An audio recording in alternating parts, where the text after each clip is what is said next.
Pemerintah Kota Banjarmasin gencar melakukan penanganan pampangan atau tumpukan ratik yang masuk ke Sungai Martapura di Banjarmasin.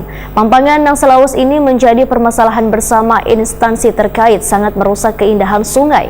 Bahkan pampangan yang menutupi bawah jembatan kadang hanya berupa ilung, namun terdapat pula tumpukan batang kayu maupun bekas peralatan rumah tangga.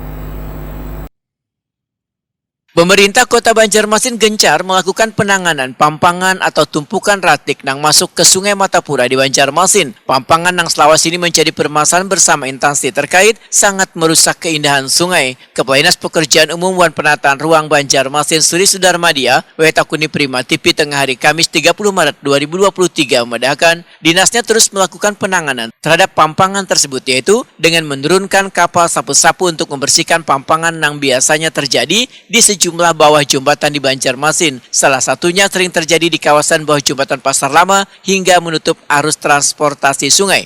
Menurut Suri Sudarmadia, pampangan yang menutupi bawah jembatan kadang hanya ilung, namun terdapat pula tumpukan batang kayu maupun bekas peralatan rumah tangga. Sementara alat penangkap ratik yang berada di Pusat Daur Ulang atau PDU Sungai Gampa hasil kerjasama dengan Balai Sungai Wilayah Kalimantan III terkait pengadaan eskavator kada bisa menangkap seberatan ratik nang larut di sungai. Bahkan dinasnya pun, ujar Suri Sudarmadia, telah membuka komunikasi dengan pemerintah Provinsi Kalimantan Selatan serta Balai Sungai untuk menangani pampangan tersebut. Tujuannya supaya kabupaten tetangga bisa pula melakukan penanganan terkait pampangan ini.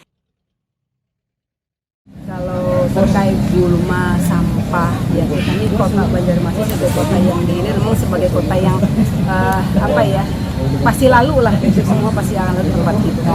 Nah itu sudah kita lakukan upaya maksimal gitu, upaya maksimal di PDU Sungai Gampa itu kita sudah ada penangkap sampah.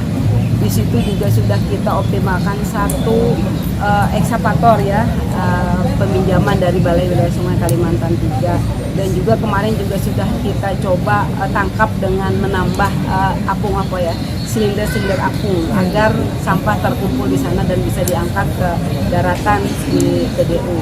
Nah pada saat itu sebulan kami hampir mungkin 20 sampai 25 hari kami lakukan penangkapan di situ. Mungkin kawan-kawan bisa melihat ada 3 gunungan baru sampah. Nah, bayangkan aja kalau itu kada tertangkap, pasti akan di jembatan Sungai Mesa, jembatan Antasari, itu pasti akan jadi tumpukan. Jadi memang ini upaya maksimal. Jadi memang harapan kami juga selain kita lakukan upaya-upaya dari sisi kami mungkin ya, tapi juga adalah partisipasi masyarakat. Suri Sudarmadia mengajak seberatan warga Banjarmasin untuk membuang ratik pada wadahnya, wan kada membuang ratik ke sungai, supaya sungai tetap bersih wan terlihat indah dipandang.